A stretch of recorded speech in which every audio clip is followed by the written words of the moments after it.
പണ്ട് കുട്ടിക്കാലത്ത് പ്രാർത്ഥിച്ച ഒരു പ്രാർത്ഥന, ആ പ്രാർത്ഥനയുടെ ഫലമാണ് ഇപ്പൊ കൂടെ ഉള്ളത് എന്ന് ഞാൻ കേട്ടിട്ടുണ്ട്. ഞാൻ അറിയാതെ പ്രാർത്ഥിച്ചു പോയതാ. ഞാൻ അറിയാതെ പ്രാർത്ഥിച്ചു പോയതാണ്, അറിയാതെ പൈസ ഇട്ട് പോയതാണ്.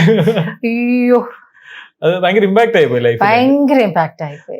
നമ്മുടെ തട്ടത്തിമറയത്ത് സിനിമ കണ്ടവർക്ക് അതിന് ടൈറ്റിൽ ഉണ്ട്. അതിനകത്തൊരു പയ്യൻ നിന്നിട്ട് ദൈവമേ ഈ വഞ്ചത്തി എനിക്ക് കെട്ടിച്ചു തരണേ എന്ന് ആ പ്രായത്തിൽ പറയുന്നത്. ആ പടത്തിന്റെ ക്ലൈമാക്സും അങ്ങനെയാണ്.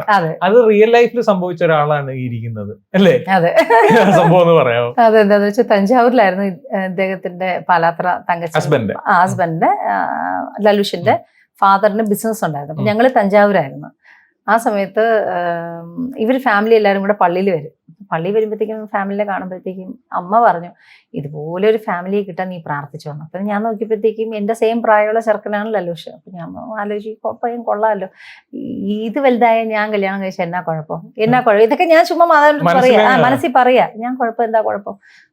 അപ്പം അമ്മ പറഞ്ഞു, അവർ വലിയ ഫാമിലിയാണ്, വലിയ പൈസയുള്ള ആൾക്കാരാണ്, അപ്പം നമുക്ക് നമ്മൾ പ്രാർത്ഥിക്കണം നല്ല ചെറുക്കനെ കിട്ടാനായിട്ട് പ്രാർത്ഥിക്കുക, ഇതുപോലെ നല്ല കുടുംബത്തിലെ ചെറുക്കനെ കിട്ടാൻ. അപ്പം ഞാൻ മാതാനത്ത് 5 പൈസയാണ് 10 പൈസ ഒന്നും ഓർക്കുന്നില്ല. എന്തായാലും പൈസ ഇട്ടിട്ട് ഞാൻ പ്രാർത്ഥിച്ചു. അതെ, അന്ന് കൈക്കൂലി കൊടുത്തതാ. ഇന്നിപ്പോ ഞാൻ വെള്ളം കുടിക്കുന്നു. അന്ന് പൈസ ഇട്ടിട്ട് ഞാൻ പറഞ്ഞു, അമ്മ ഇതുപോലെ എനിക്ക് ഈ ചെറുക്കനാണെങ്കിൽ തരിക എന്ന് പറഞ്ഞ് ഞാൻ പ്രാർത്ഥിച്ചു. പക്ഷേ വർഷങ്ങൾക്ക് ശേഷം 38-ാമത്തെ വയസ്സല്ലേ? 37-ാമത്തെ വയസ്സിൽ